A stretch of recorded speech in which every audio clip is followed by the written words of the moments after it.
കർത്താവിന്റെ ധന്യനാമം വീണ്ടും വാഴ്ത്തപ്പെടുമാറാകട്ടെ. കൈറോസ് ആൻഡ് ക്രോണോസ് എന്നുള്ള നമ്മുടെ പഠനം വളരെ വിശാലമേറിയ ഒരു വേദപുസ്തക ചിന്തയാണ്. മനുഷ്യന്റെ സമയത്തിൽ നിന്ന് ദൈവത്തിന്റെ സമയത്തിലേക്കുള്ള ഒരു മാറ്റം അത് വന്നു കഴിഞ്ഞു.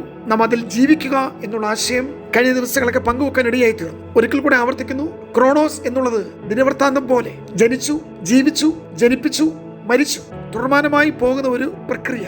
അവിടെ നിന്ന് ഒരു പ്രത്യേക സമയത്തിലേക്കുള്ള ദൈവിക പദ്ധതിയാണ് കൈറോസ് എന്ന് പറയുന്നത്. ഇപ്പോൾ ദിനവൃത്താന്ത പുസ്തകത്തിൽ നമുക്കറിയാം, ഏകദേശം 1 ദിനവൃത്താന്തങ്ങളുടെ പുസ്തകം 4-ാം അധ്യായം വരെ 400-ലധികം പേരുകൾ, 480-ലധികം പേരുകൾ ജനിച്ചു, ജനിപ്പിച്ചു, ജീവിച്ചു, വീണ്ടും ജനനം, മരണം, ഇങ്ങനെ പോകുന്നു. ഒരു വലിയ പ്രക്രിയ. അവിടെ നിന്ന് 487-ാമത്തെ പേര് വന്നപ്പോൾ ഒരു പ്രത്യേക സമയത്ത് ഒരു വ്യക്തിയെക്കുറിച്ച് മാത്രം പറയുന്നു, എബ്ബേസ്. എല്ലാവരും പോകുന്ന പോലെ പോകുവാൻ എബ്ബേസിന് കഴിയുന്നില്ല. താൻ വ്യത്യസ്തമായി അവന്റെ ലൈഫിൽ, അവന്റെ ചരിത്രത്തിൽ, അവന്റെ ജീവിതത്തിൽ അവനൊന്ന് ഇടപെട്ടു. നമ്മൾക്ക് വേണമെങ്കിൽ എല്ലാവരും പോകുന്ന പാതയിൽ, റൂട്ടിൽ, വഴിത്താരയിൽ സാധാരണക്കാരായി മുൻപോട്ട് പോകാം. നമ്മളെ ആരും ശല്യപ്പെടുത്തുന്നില്ല. എന്നാൽ അതിൽ നിന്ന് വ്യത്യസ്തമായി ഒരു ദൈവിക ഇടപെടലിന് വേണ്ടി കാത്തിരിക്കുന്ന, ആ സമയത്തിലേക്ക് എത്തിച്ചേരുന്ന, അപ്രകാരം ഒരു ടൈമിങ്ങിന് വേണ്ടി നിർബന്ധിക്കപ്പെടുന്ന ഏതൊരു വ്യക്തിക്കും എബ്ബേസിനെ പോലെ. എന്താണ് എബ്ബേസിന്റെ ലൈഫിൽ സംഭവിച്ചത്? എല്ലാവരെ പോലും ജനിച്ചു, എല്ലാവരെ പോലും ജീവിക്കുവാൻ അല്ലെങ്കിൽ ഒന്നും എടുത്തു പറയത്തക്കവണ്ണമുള്ള ഗുണവിശേഷങ്ങൾ എബ്ബേസിന്റെ ലൈഫിൽ ഇല്ല.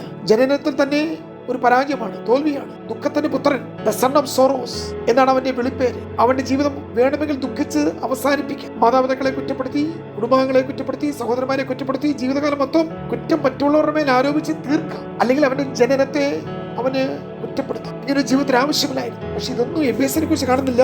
എബ്ബേസ് ദൈവത്തിന്റെ സമയത്തിലേക്ക് അവൻ എത്തിച്ചേർന്നു. അവന്റെ സമയം വന്നു കഴിഞ്ഞു, അവൻ തിരിച്ചറിഞ്ഞു. ആ സമയത്ത് അവന്റെ പ്രാർത്ഥന ബൈബിളിൽ രേഖപ്പെടുത്തിയിരിക്കുന്നു. ദിനവൃത്താന്ത പുസ്തകത്തിൽ ആരുടെയും പ്രാർത്ഥനയെക്കുറിച്ച് ബൈബിളിൽ ഒരു സൂചന പോലും നൽകാതിരുന്നപ്പോൾ എല്ലാവരും ജീവിച്ചു, ജനിച്ചു, മരിച്ചു. പക്ഷെ എബ്ബേസിനെ കുറിച്ച് മാത്രം പറയുമ്പോൾ അവൻ ഇസ്രായേലിന്റെ ദൈവത്തോട് അവൻ പ്രാർത്ഥിച്ചു. എബ്ബേസിന്റെ പ്രാർത്ഥന അവന് വ്യത്യസ്തനാക്കി. എബ്ബേസിന്റെ പ്രാർത്ഥനയായിരുന്നു അവന്റെ ഭാവി. നിങ്ങളുടെ ഭാവി തീരുമാനിക്കുന്നത് നിങ്ങളുടെ ജാതകമല്ല, അല്ലെങ്കിൽ കൈനോട്ടക്കാരോ കണിയാന്മാരോ അല്ല. നിങ്ങളുടെ ഭൂതകാലങ്ങളെ കുറിച്ച് പ്രവചിക്കുന്ന ജ്യോതിഷികൾ, അല്ലെങ്കിൽ നിങ്ങളുടെ ജീവിതത്തിൽ സംഭവിച്ച ഇന്നലകളല്ല നിങ്ങളുടെ നാളുകളെ സ്വാധീനിക്കുന്നത്. ഈ വർത്തമാന കാലഘട്ടത്തിൽ നിങ്ങളുടെ ജീവിതം നിങ്ങൾക്ക് മാത്രമേ നാളുകൾ എന്തായി തീരുവാൻ കഴിയുമെന്ന് ഇന്ന് ചിന്തിക്കുന്നത് നിങ്ങൾക്ക് നാളെ സംഭവിക്കുന്നുള്ളൂ. ഇന്ന് നിങ്ങളൊന്നും ചിന്തിക്കുന്നില്ല, നാളെ ഒന്നും സംഭവിക്കുന്നില്ല. ഇന്ന് നിങ്ങളൊന്നും തീരുമാനിക്കുന്നില്ല, നാളെ അങ്ങനെ നിങ്ങൾക്ക് ഉണ്ടാകുന്നില്ല. ഇന്ന് നിങ്ങൾ പ്രാർത്ഥിക്കുന്നില്ല, നാളെ അതുകൊണ്ട് നിങ്ങളുടെ ജീവിതത്തിൽ ഒന്നും സംഭവിക്കുന്നില്ല. ജബ്ബേസ് ദൈവത്തിന്റെ സമയത്തിന് വേണ്ടി കാത്തിരുന്നപ്പോൾ ഇസ്രായേലിന്റെ ദൈവത്തോട്, ആരാണ് ഇസ്രായേലായി മാറിയത്?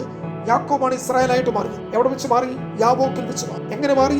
ഒരു രാത്രി മൊത്തം ഒരു ഓൺലൈൻ പ്രയർ. കഴിഞ്ഞ 20-22 വർഷത്തെ പ്രാർത്ഥനകളെല്ലാം കൂടെ യാബോക്കിന്റെ തീരത്തിൽ വെച്ച് യാക്കോബ് പ്രാർത്ഥിച്ച് തീർക്കും. ലാബാന്റെ വീട്ടിൽ വെച്ച് യാക്കോബിന് ദൈവമേ എന്നൊരു വാക്ക് പോലും നാവിന്മേലില്ല. അതുകൊണ്ടാണ് താൻ 2 പതിറ്റാണ്ട് കഴിഞ്ഞപ്പോൾ ലാബാനോട് മുഖത്ത് നോക്കി പറഞ്ഞു, മഞ്ഞെന്നോ മഴയെന്നോ ശീതമെന്നോ വെയിലെന്നോ ഉഷ്ണമെന്നോ തണുപ്പെന്നോ ഒന്നും നോക്കാതെ ഞാൻ വനാന്തരങ്ങളായിരുന്നു, വനവാസിയായിരുന്നു, കാട്ടിലായിരുന്നു. യാക്കോബേ, നീ എങ്ങനെ കാട്ടിലായി? നിന്റെ സ്വഭാവം അല്ലല്ലോ, നീ സാധുശീലനും കൂടാരവാസിയുമാണല്ലോ. എന്റെ അർത്ഥം അപ്പനോടും അമ്മയോടും കൂടെ കൂടാരങ്ങളിൽ പാർക്കുന്നവൻ, താമസിക്കുന്നവൻ, ജീവിക്കുന്നവൻ എന്നാണല്ലോ നിന്റെ പേരിന്റെ വിശേഷത. ഇപ്പോൾ എങ്ങനെ നീ ഈ വനാന്തരങ്ങളിൽ എത്തിച്ചേർന്നു? എപ്പോൾ യാക്കോബ് ഇസ്ഹാക്കിനോട് താൻ ഏശാവാണെന്ന് പറഞ്ഞു, ഏശാവിന്റെ ഒരു സ്വഭാവം കൂടി, നേച്ചർ, അവന്റെ ഹാബിറ്റ്, അല്ലെങ്കിൽ നമ്മൾ അതിനെ കൾച്ചറിന് ഒരു സംസ്കാരം. എന്താണ് സംസ്കാരം? വനത്തിൽ ജീവിക്കും, വേട്ടയാടി വന്യമൃഗങ്ങളെ പിടിക്കും. ഇദ്ദേഹത്തെ നാട്ടിൽ കാണത്തില്ല, വീട്ടിൽ കാണത്തില്ല, കാട്ടിൽ കാണും. ഒരു അനുഗ്രഹത്തിന് വേണ്ടി കണ്ണുമങ്ങിയ ഇസ്ഹാക്കിനോട് താൻ എപ്പോൾ ഏശാവാണെന്ന് പറഞ്ഞു. അന്ന് രാത്രി ഉറങ്ങിയത് മരുഭൂമിയിൽ, അന്തി ഉറങ്ങി. കാട്ടിൽ കാട്ടുകല്ല് തലയണിയായി വെച്ച് അവിടെ ഉറങ്ങി. അതുകൊണ്ടാണ്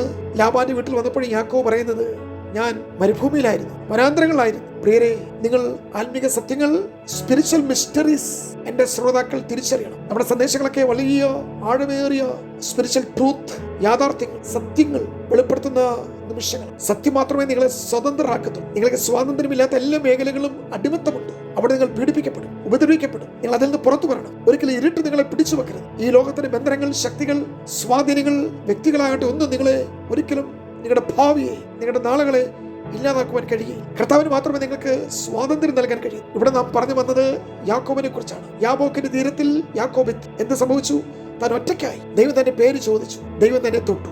അവിടെ വെച്ച് യാക്കോബ് ഇസ്രായേലായിട്ട് മാറി. അങ്ങനെ യാക്കോബ് ഇസ്രായേലായിട്ട് മാറിയ ഒരു പ്രാർത്ഥനയാണ് യാബോക്കിൽ സംഭവിച്ചത്. ആ പ്രാർത്ഥനയാണ് എബ്ബേസ് തന്റെ ഈ ദുഃഖത്തിന്റെ നാളുകളിൽ, അല്ലെങ്കിൽ വ്യസനത്തിന്റെ ദിനങ്ങളിൽ, തന്റെ ജീവിതം മൊത്തം സങ്കടപ്പെടുവാനേ ഉള്ളൂ, കരയുവാനേ ഉള്ളൂ, വിലപിക്കുവാനേ ഉള്ളൂ, നഷ്ടങ്ങൾ മാത്രമേ തനിക്ക് പറയാനുള്ളൂ. അമ്മ പോലും തന്നെ വിളിക്കുന്നത് വ്യസനത്തിന്റെ പുത്രൻ, ദുഃഖത്തിന്റെ പുത്രൻ. അമ്മ പ്രാർത്ഥിച്ചില്ല, സഹോദരന്മാരെ പ്രാർത്ഥിച്ചില്ല, എബ്ബേസിന് വേണ്ടി മറ്റാരും പ്രാർത്ഥിച്ചെന്ന് ബൈബിളിൽ കാണുന്നില്ല. പക്ഷെ എബ്ബേസ് പ്രാർത്ഥിച്ചു. പ്രാർത്ഥന സാഹചര്യങ്ങളെ മാറ്റുന്നു, സ്ഥിതികളെ മാറ്റുന്നു, നിങ്ങളുടെ അവസ്ഥകളെ മാറ്റുന്നു. പ്രാർത്ഥന ദൈവിക പദ്ധതിയിലേക്ക് നിങ്ങളെ കൊണ്ടെത്തി. നിങ്ങൾ പ്രാർത്ഥിക്കുന്നില്ലെങ്കിൽ നിങ്ങളുടെ ലൈഫിൽ അസാധാരണമായതൊന്നും സംഭവിക്കുന്നില്ല. സാധാരണ നിങ്ങളുടെ ജീവിതം തുടരുന്നത് പോലെ പോകും. അവിടെ നിങ്ങൾ മറ്റുള്ളവരെ കുറ്റപ്പെടുത്തും, നിങ്ങൾ നിങ്ങളെ കുറ്റപ്പെടുത്തും, ജീവിതം ശാപമാണെന്ന് പറയും, എങ്ങനെയെങ്കിലും ഓടി ഒളിക്കണമെന്ന് തോന്നും, എന്ന് പരാജയമാണെന്ന് നിങ്ങൾ വിലപിക്കും. ഈ വിരഹവേദനയിൽ, ദുഃഖത്തിന്റെ താഴ്വരകളിൽ, നിരാശയുടെ പടുകുടിയിൽ നിങ്ങൾ വീണ് കിടന്ന് അയ്യം വിളിച്ച് ജീവിതം തീർക്കും. പ്രിയ സഹോദരങ്ങളെ, ദൂതം നിങ്ങളോടാണ്. നിങ്ങൾ പുറത്തു വരണം. പിശാചൊരുക്കിയ കെണികളിൽ അല്ലെങ്കിൽ നിങ്ങളെക്കുറിച്ച് ലോകം എന്ന് പറയുന്ന സാഹചര്യങ്ങൾ നിങ്ങൾ ഒരിക്കലും അവസാനിക്കും. എബേസ് തിരിച്ചറിഞ്ഞു ഒരു ദൈവത്തിന് സമയമുണ്ട്.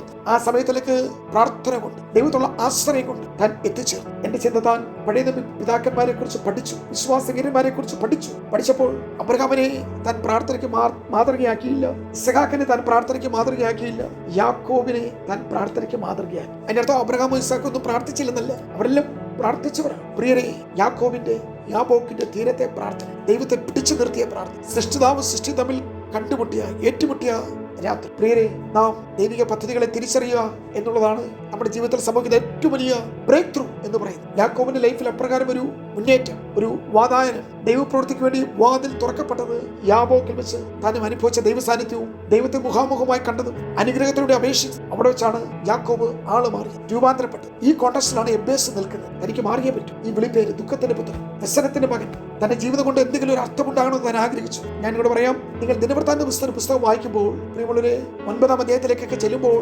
എബേസിന്റെ പേരിൽ എബേസിന്റെ പട്ടണം അറിയപ്പെട്ടു. യാക്കോബിന്റെ പേരിൽ ഇസ്രായേൽ എന്ന് പറഞ്ഞ രാഷ്ട്രം ഇന്നും അറിയപ്പെടുന്നത് പോലെ ഒരു രാജ്യത്തിന്റെ പേരിൽ യാക്കോബ് അറിയപ്പെട്ടു. എബേസ് ഒരു പട്ടണത്തിന്റെ പേരിൽ വീണ്ടും അറിയപ്പെട്ടു. ഈ ദൂത് നിങ്ങൾക്ക് വേണ്ടിയുള്ള സന്ദേശമാണ്. ദയവായി നിങ്ങൾ വിശ്വാസത്തോടെ പ്രാർത്ഥന മുറിയിൽ ആമേൻ പറഞ്ഞ് ഈ ദൂത് സ്വീകരിച്ചാൽ സാഹചര്യങ്ങൾ മാറും, സ്ഥിതികൾ മാറും, അവസ്ഥകൾ മാറും, ഇന്നത്തെ കണ്ണുനീര് മാറും, ദുഃഖങ്ങൾ മാറും, നിരാശകൾ മാറും, വേദനകൾ മാറും, ആകുലതകൾ മാറും, പരാജയങ്ങൾ മാറും. ഒരു ദൈവമുണ്ട്, യാക്കോബിന്റെ ദൈവം, എബേസിന്റെ ദൈവം, നിങ്ങളുടെ ദൈവമാണ്. അപ്രകാരം നിങ്ങളുടെ ഇന്നലകളെ മാറ്റുന്ന, ഇന്ന് മാറ്റുന്ന, നാളുകളിൽ അത്ഭുതകരമായ ദൈവപ്രവൃത്തി ജീവിക്കുവാൻ നിങ്ങളെ അനുവദിക്കുന്ന ഒരു ദൈവം നിങ്ങൾക്ക് വേണ്ടിയുണ്ട്. ഇന്നലകളെ ഓർത്ത് നിങ്ങൾ ഭാരപ്പെടണം. ഇന്നലത്തെ വേദനയിൽ ഇന്ന് നിങ്ങൾ തുടരേണ്ട. നാളെ നിങ്ങൾക്ക് വേണ്ടി അത്ഭുതമായ ചില ദൈവപ്രവൃത്തികൾ കർത്താവ് ഒരുക്കുന്നു. എബേസിന്റെ ലൈഫ് നിങ്ങൾ പഠിച്ചാട്ടെ, ദൈവത്തിൽ നിന്ന് പ്രാപിച്ചാട്ടെ. ദൈവം അനുഭവങ്ങളെ മാറ്റട്ടെ. God bless you.